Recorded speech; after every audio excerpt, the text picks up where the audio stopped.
ఇప్పుడే country delight app ని download చేసుకోండి. Download the country delight app now.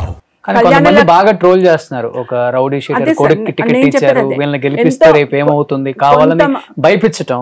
కొంతమంది వందల మంది వేల మంది విద్యార్థులకు ఆయన ఫీజులు కడుతున్నాడు, పేద విద్యాలను చదివిపిస్తున్నాడు, వాళ్ళకి యూనిఫామ్లు ఇస్తున్నాడు, బుక్స్ ఇస్తున్నాడు, ఈ రోజు కూడా వాళ్ళ కుమారుడు నవీన్ యాదవ్తో కలిసి ఇస్తున్నాడు.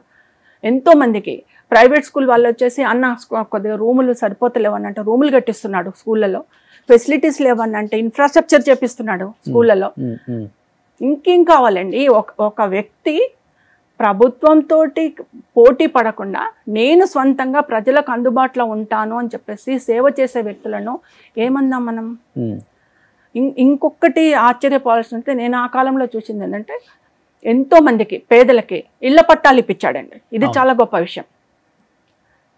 అధికారులతో పోట్లాడి ప్రభుత్వంతో పోట్లాడి తన మీద కేసులు పడ్డా సరే పట్టించుకోకుండా ఎంతోమంది పేదవాళ్ళకి ఇళ్ల పట్టాలు ఇప్పించి ఇంటి నీడ లేని వాళ్ళకు, గూడు లేని వాళ్ళకు, నీడ లేని వాళ్ళకు, ఇంత ఇంట్లో ఉంటే తిండి తిన్నా తినకపోయినా మీ ఇంట్లో మీరు పడి ఉంటారని చెప్పేసి వాళ్ళకి ఇండ్లు కట్టిపించాడు, పట్టాలు ఇప్పించాడు, ఇళ్ల పట్టాలు ఇప్పించాడు. బీఆర్ఎస్లో ఉన్నారు కదా మీరు కూడా అప్పుడు? ఉన్నాను. ఏ పార్టీలో ఉన్నా ఉన్నది ఉన్నట్టు చెప్పడమే ధర్మము. ఏ పార్టీకి అఫిలియేటెడ్గా చెప్పట్లేదు. నేను ఒక కుటుంబం గురించి, ఒక కుటుంబంలో జరిగిన సేవా కార్యక్రమాల గురించి, ఒక కుటుంబంలో జరిగిన పేదవాళ్ళకు అందుబాటులో ఉన్న విషయం చెప్తున్నాను. అంతే. అవే క్వాలిటీస్ నవీన్ యాదవ్ మొత్తం వచ్చేసి ఇవన్నీ చేసుకుంటూ వస్తే ఆయన ఇంకా 2-3 అడుగుల ముందేసాడండి స్టెప్స్. తండ్రి కంటే ఒక 3 స్టెప్పులు ముందు ఉన్నాడు. ఇదెంత మనం ఫ్రీగా చేస్తే కుదరదు నాన్న, నేను ఒక ఎన్జిఓని స్థాపిస్తా అని చెప్పి నవయువ నిర్మాణం అని చెప్పి ఒక ఎన్జిఓని స్థాపించుకున్నాడు. మాలాగనే స్టార్ట్ చేసుకొని దాని నుంచి ఇంకా ముమ్మరంగా చేస్తున్నాడు. ఆయన స్పోర్ట్స్లో టాలెంట్ ఉన్న స్పోర్ట్స్లో ఉన్న విద్యార్థులకి మీరు వెళ్ళండి, మీరు సక్సెస్ కాండి స్పోర్ట్స్లో అని చెప్పి వాళ్ళకి ఏ టాలెంట్కి కావాల్సిన ఏ ఫెసిలిటీ అయినా ఇప్పిస్తున్నాడు. సింగింగ్ పాటలు నేర్చుకునే వాళ్ళకి, జానపద కళాకారులకి, ఇతరత్ర కళాకారులకి అందరు కూడా వాళ్ళ టాలెంట్లను డెవలప్ చేసుకోవడానికి, వాళ్ళ డిపార్ట్మెంట్లో వాళ్ళ విభాగాల్లో వాళ్ళు అభివృద్ధి చెందడానికి ఎన్నో విధాల సహాయ సహకారాలతో నేను కళ్ళతో చూసా. మొన్నటికి మొన్న మనం చూసాం కదండి, గర్భిణీ స్త్రీలకు శ్రీమంతం చేశాడు. అవునా? ఎన్ని వేల మందికి శ్రీమంతం చేశాడు. ఒక అన్న, ఒక తల్లిగా, ఒక అన్నగా, ఒక తండ్రిగా మంచి పండంటి బిడ్డలను కనండి అని చెప్పి ఒక అన్నగా ఆశీర్వాదం ఇచ్చి శ్రీమంతం చేసి వాళ్లకు పసుపు కుంకుమ సారెలు పెట్టి పంపించాడు. ఎవరు పంపిస్తారండి? ఒక తోబుట్టు పంపిస్తారు. అవి ఒక తోబుట్టులాగా పంపించాడు. దాన్ని బట్టే మనం అతని మనసును అర్థం చేసుకోవచ్చు, ఆ వ్యక్తి ఏంటిదన్నది అర్థం చేసుకోవచ్చు. అవును, అదే వాళ్ళతో ట్రావెల్ చేశారు కాబట్టి మీరు అంతా చూసారు కాబట్టి 20-25 ఇయర్స్ జర్నీ. అవే కాకుండా ఎప్పటి నుంచోనండి పండుగలు వస్తాయి. రంజాన్ పండుగ వచ్చింది అనుకోండి, ముస్లిం పేదవాళ్ళ నుంచి తోఫాలు ఇచ్చేవాడు. శ్రీశైలం దగ్గర ప్యాకెట్లు అందించేవాడు. ఇప్పుడు కొడుకు కూడా అందిస్తున్నాడు, ప్యాకెట్లు రంజాన్ వస్తాయి. సేమ్ తండ్రిని పునికి పుచ్చుకొని అదే వారసత్వాన్ని ఆయన కంటిన్యూ చేస్తున్నాడు సేవలు. ఇది క్రిస్మస్ వచ్చింది, గిఫ్ట్లు ఇచ్చాడు పేదవాళ్ళకి. క్రిస్మస్కి మన హిందూ పండుగలు వచ్చినాయి. హిందూ పండుగలు వస్తే వాళ్ళకి వినాయక చవితి వస్తే మంటపాలు కట్టించేవాడు, వినాయకులను పిలిపించేవాడు. అన్న కార్యక్రమాలు 11 రోజులు చేసుకోవాలి కదన్నా, డబ్బులు అని అంటే డబ్బులు ఇస్తాడు. దీపావళి దసరా వస్తే ఎన్నో ఉత్సవాలు చేపిస్తారు, ఎన్నో తోఫాలు ఇస్తారు. హిందువులకు కూడా ఎన్నో గిఫ్ట్లు ఇచ్చి పంపిస్తారు. ఇవన్నీ ఏంటండి, శ్రావణ మాసం వచ్చిందంటే ప్రతి శ్రావణ మాసంలో పసుపు కుంకుమ సారి అని చెప్పి ఆడపిల్లలకి ఎంతో మందికి పెడతారు. వాళ్ళు చీరలు ఇచ్చి పంపిస్తారు. మొన్న రాఖీ పౌర్ణమి వచ్చింది, రాఖీ పౌర్ణమి రోజు నేను చూసా 2000-3000 చీరలు తెప్పించి పెట్టి వచ్చిన ఆడపిల్లకల్లా ఇస్తున్నాడు. చిన్న శ్రీశైలం గారు వచ్చినాక అరే ఈ చీర తీసుకురారా అమ్మాయి వచ్చింది ఇచ్చేసాయి, అరే చీర తీసుకురారా అమ్మాయి. అట్లా ఇవన్నీ అంటే బయటికి కనిపించవు, జనానికి కనపడవు. బయట మాట్లాడేది నిజం అనుకుని బయట జనాలకు తెలుసండి. ఈ రూమర్స్ చేసేది, ఆ రూమర్స్ ఫేక్ షేర్స్ చేసేది, ఫేక్ లైకులు చేసేది ఎవరండి? ఎవరికి లాభం? ఇవన్నీ చేస్తే ప్రతిపక్షాలకు లాభం. ప్రతిపక్షాలు చేస్తున్నాయి. నేను ఒకటే చెప్తున్నా, ఈ ఫేక్ రూమర్స్ తోటి, ఫేక్ షేర్స్ తోటి, ఫేక్ లైక్లతోటి గత 2 సంవత్సరాల కింద ఏమైంది? ప్రజలు ఏం తీర్పిచ్చిండ్రు? ఇంతకంటే 100 రెట్లు చేసిండ్రు. అప్పుడు మీరు ఏమైంది? తీర్పు అయితే అంతే కదా, నెగటివే వచ్చింది కదా. అంటే నేను ఇప్పుడు కూడా అదే వస్తుంది. నేను ఈ చేసే వాళ్ళకు ఒకటే చెప్తున్నాను, మీ రూమర్స్ తోటి, మీ ఫేక్ షేర్స్ తోటి, మీ లైక్లతోటి నిజాన్ని చంపలేరు, ప్రజల్లో ఉన్న అభిప్రాయాన్ని చంపలేరు. ప్రజలు నమ్మే పరిస్థితిలో లేరు ఈ కాలంలో. ప్రత్యక్ష రాజకీయాల్లోకి రాబోతున్నారా మళ్ళీ? మళ్ళీ ప్రత్యక్ష రాజకీయాల్లోకి రాబోతున్నారా? ఇంకేం లేదండి. నవీన్ యాదవ్ సైడ్ ఏమన్నా ప్రచారానికి వెళ్తున్నారా? లేదండి. క్యాంపెయిన్ చేయబోతున్నారా? లేదండి. చిన్న శ్రీశైలం యాదవ్ గారి త్రూ నేను ఒక మంచి అనుభవం నేర్చుకున్నా. నేను కూడా నాకంత డబ్బు ఉంటే నేను ఇంకా రెండింతలు చేసేదాన్ని, నేను అలా కూర్చొని చూసుకుంటూ రెండింతలు చేసేదాన్ని. ఏమో వీళ్ళు ఎంత బాగా చేస్తున్నారు, నేను ఎందుకు చేయలేకపోతున్నా అనుకుని నేను ఒక విధంగా జెలసీ ఫీల్ అయ్యేది వాళ్ళని చూసి. ఓకే, బా ఎంత సాయం చేస్తున్నారు, అన్నా అన్నా అన్నా అని చెప్పి ఎట్లా వస్తున్నారు వీళ్ళ దగ్గరికి. అది నేర్చుకుని ఈ రోజు నేను నన్ను అమ్మ అమ్మ అనిపించుకుంటున్నాను. ఓకే, వాళ్ళని చూసి. సో వాళ్ళు చేసిన మంచి కార్యక్రమాలే నవీన్ని గెలిపిస్తాయి అంటారు మీరు? తప్పకుండా గెలిపిస్తాయండి. నేను చాలా చూస్తున్నాను సోషల్ మీడియాలో కూడా అందరు నవీన్ అన్న అని ఎందుకంటున్నారంటే యూత్ గర్ల్స్, ఎంతమంది గర్ల్స్ పెడుతున్నారు, ఎంతమంది బాయ్స్. నవీన్ అన్న ఎందుకంటుందండి మీరు చెప్పండి. ఇప్పుడు అందుబాటులో ఉంటాడు నవీన్ అన్నా ఎందుకంటున్నారు? అంటే నేను కూడా చూసింది కళ్ళతో కొన్ని అందుబాటులో ఉంటాడు అందరికి. పిల్లలు కడుపు నిండా అన్నా అని పిలుచుకుంటున్నారు. నవీన్ అన్న గెలుస్తాడు, అన్నా నవీన్ అన్న అని అంటున్నారు. ఎందుకంటున్నారు అంటే ఆయన వాళ్ళకి అందుబాటులో ఉన్నాడు. కష్టం వస్తే నేనున్న చెల్లె అంటున్నాడు, కష్టం వస్తే నేనున్న అక్క అంటున్నాడు, కష్టం వస్తే నేను వస్తున్న పాతమ్మి, నేను 5 నిమిషాలు నేను వస్తున్న పాతమ్మి నీ ఇంటి దగ్గరికి అంటున్నాడు. అది ప్రజల్లో ఉన్నాడు. కాంగ్రెస్ గవర్నమెంట్ కూడా చెప్పారు వాళ్ళు, నేను విన్నాను, 1కి 4 సార్లు మేము సర్వే చేయించుకున్నా నవీన్ యాదవ్ పేరే వస్తుంది జూబ్లీహిల్స్ లో. అంతే, కాంగ్రెస్ సర్వే చేయించిన తర్వాత నేను చెప్తే టికెట్లు ఎవరు అక్కడ పిసిసి ఇన్ఛార్జ్ అన్నారు. 1కి 4 సార్లు మేము సర్వే చేయించినా, ఎంతమంది క్యాండిడేట్ల మీద చేయించినా నవీన్ యాదవ్ పేరే ముందు వస్తుంది. ఎందుకు వస్తుందండి నవీన్ యాదవ్ పేరే ఎందుకు రాలేదు? వేరే వాళ్ళ పేర్లు. ఆయన ప్రజలకు అందుబాటులో ఉన్నాడు.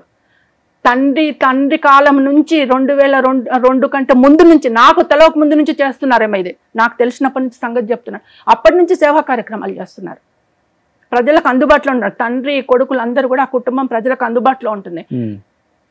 నేను ఇంకొకటి అంటున్నాను, నేను ఎవరి పేరు ఎవరి పేరు అన్నాను. ఇప్పుడు ఏదేదో సోషల్ నెట్వర్క్లో పెడుతున్నారు, సోషల్ మీడియాలో పెడుతున్నారు. పెద్ద పెద్ద లీడర్లు ఉన్నారు, వాళ్ళ గత చరిత్రలు ఏంటిది?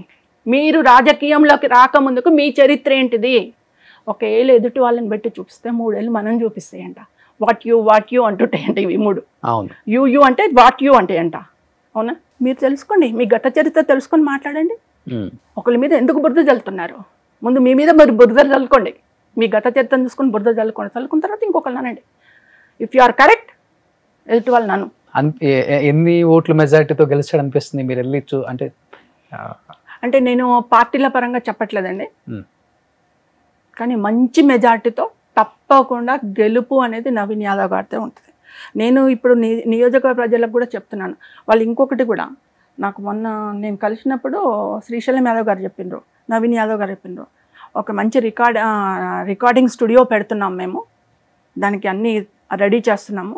దేనికోసం సార్ అని అన్నాను. అంటే లేదమ్మా, జానపద కళాకారులు ఉన్నారు, ఇతరత్ర కళాకారులు ఉన్నారు, వాళ్ళకి ఫ్రీగా అంటే పేదవాళ్ళు, మట్టిలో మాణిక్యాలు చాలామంది ఉన్నారు, వాళ్ళు డబ్బులు పెట్టుకొని రికార్డింగ్ చేసుకోలేరు, పాట రాసుకొని వస్తారు, రికార్డింగ్ చేసుకోలేరు. ఏదో ఒక జానపదం మీద ఒక సాంగ్ చేయాలనుకుంటారు, సాంగ్ చేసుకోలేరు. అట్లాంటి వాళ్ళకు ఒక స్టూడియో కడుతున్నాము ఫ్రీగా. ఎవరైనా వచ్చి వాళ్ళకు టాలెంట్ ఉంటే వచ్చి మన దగ్గర రికార్డ్ చేసుకోవచ్చు, మన దగ్గర షూట్ చేసుకోవచ్చు, సాంగ్ షూట్ చేసుకోవచ్చు. అలాంటిది మేము తయారు చేస్తున్నాం. సొంత డబ్బులతోటి వాళ్ళకి ఏం జీలండి మీరు చెప్పండి, ఏం జీలు వాళ్ళకు? ఫ్రీగా పబ్లిక్ చేయాలని జీలు ఏంటి అంటే వాళ్ళ కుటుంబంలోనే సేవా కార్యక్రమాల జీలు ఉంది. ఓకే, అందుకనే చేస్తున్నారు. ఇవన్నీ ఎందుకు చేస్తున్నారు? అందరికీ అందుబాటులో ఎందుకుంటున్నారు? అమ్మాయికి ఒక ఆపద వచ్చిందంటే, ఒక కీడు వచ్చిందంటే వాళ్ళ ఇంటి ముందర కారు ఆపుకొని ఎందుకు నిలబడుతున్నారు? న్యాయం జరుగుతుంది. పేదవాళ్ళని ఆదుకోవాలి. ఒకప్పుడు మనం ఈ పరిస్థితిలో ఉంటే మనం డెవలప్ అయినాం, దేవుడు మనకు సాయం చేసిండు, సాయం చేసిన దాంట్లో 10% పేదవాళ్ళకి సాయం చేద్దాం, మనకు పుణ్యం వస్తుంది అని చెప్పేసి ఆ ఉద్దేశంతో వాళ్ళు మింగిలయ్యి ప్రజల్లో, బస్తీలలో, వాడలలో మింగిలయ్యి వెళ్తున్నారు. అందుకని అందరూ ఈరోజు నవీన్ అన్న అంటున్నారు, శ్రీశైలం అన్న అంటున్నారు. ఏంటి నెక్స్ట్ మీ ఎజెండా ఏంటి? ఫ్యూచర్ రాజకీయాల్లోకి రావాలనే, లేకపోతే నా ఎజెండా ఎన్జిఓస్ తోటి అయిపోయి ఇంకా మంచి హెల్ప్ చేద్దాం? నా ఎజెండా ఒకటేనండి, నా ఒక సింగిల్ కోరిక ఉంది. అది ఎప్పటికీ సక్సెస్ అవుతానో ఐ డోంట్ నో, బట్ నేను ఒక మంచి ప్రత్యూష చారిటబుల్ ట్రస్ట్ని శాశ్వతంగా బిల్డప్ చేసుకోవాలా. కొంతమంది అమ్మాయిలను నా దగ్గర పెట్టుకొని వాళ్ళని తీర్చిదిద్దాల. వాళ్ళు ఎందులో వెళ్తామంటే అందులోకి వెళ్ళి వాళ్ళకు సొసైటీ నుంచి రక్షణ కల్పించాలని నేను. ఓకే, వాళ్ళు వెళ్ళే మార్గంలో ఎలాంటి ప్రాబ్లమ్స్ రాకుండా, ఎలాంటి ఆబ్లిగేషన్స్ రాకుండా నేను వాళ్ళకి రక్షణ కల్పించి కొంతమంది అమ్మాయిలను తయారు చేసుకోవాలని ఉంది నాదొక పాప పేరు మీద, అదొకటి. సెకండ్ కోరిక, నా కొడుకును ఎక్కడైతే నేను పూలు అమ్ముకునే ప్లేస్లో నష్టపోయి మళ్ళీ వెనక్కి వచ్చానో అక్కడే మళ్ళీ పూలతోటి అమ్ముకోవాలి, నా కొడుకుని నిలబెట్టాలని చెప్పి హీరోని చేద్దామని చెప్పి చాలా కష్టపడుతున్నాను.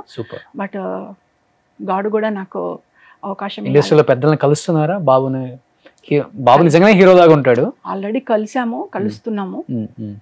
మేమే ఓన్గా చేసుకోవాలా అనుకుంటున్నాను. ఇంకా అవకాశాల కోసం ఎదురు చూడకుండా ముందు నేనే ఎంటర్ చేపిద్దాం బాబుని అని చెప్పేసి ఆ ప్రయత్నంలో ఉన్నాను.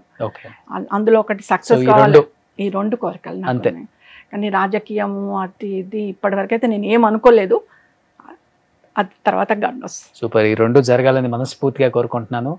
Thank you so much. ఇంకొకటి చెప్తున్నాను, చెప్పండి. ఒక చిన్న ఏంటంటే, ఇప్పుడు నేను వచ్చిన స్టూడియోకి వచ్చిన పర్పస్ ఏంటంటే, నియోజకవర్గ ప్రజలకి, జూబ్లీహిల్స్ నియోజకవర్గ ప్రజలకి నేను చెప్పేది ఏంటంటే, ఎన్నికలు వస్తాయి. ఇప్పుడు వచ్చిన ఎన్నికలు మళ్ళీ 3 సంవత్సరాలతో ఎన్నికలు వస్తాయి, మళ్ళీ 5 సంవత్సరాల తర్వాత కూడా ఎన్నికలు. అంటే ఇది నిరంతర ప్రక్రియ, ఎన్నికలు వస్తూనే ఉంటాయి, పోతూనే ఉంటాయి. దానికి మీరు ఆపలేరు, నేను ఆపలేను. రాజ్యాంగ పరంగా వచ్చే ప్రక్రియ.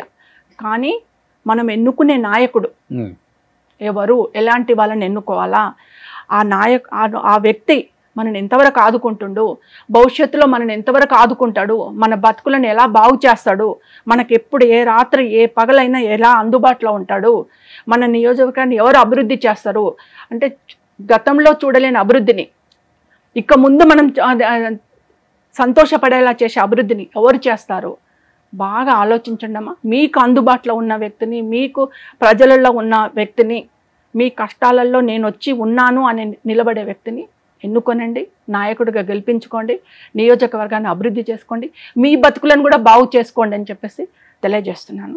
సుమన్ టీవీలో మీ పర్సనల్ అండ్ బిజినెస్ ప్రమోషన్స్ కోసం కింది నెంబర్కి కాంటాక్ట్ చేయండి.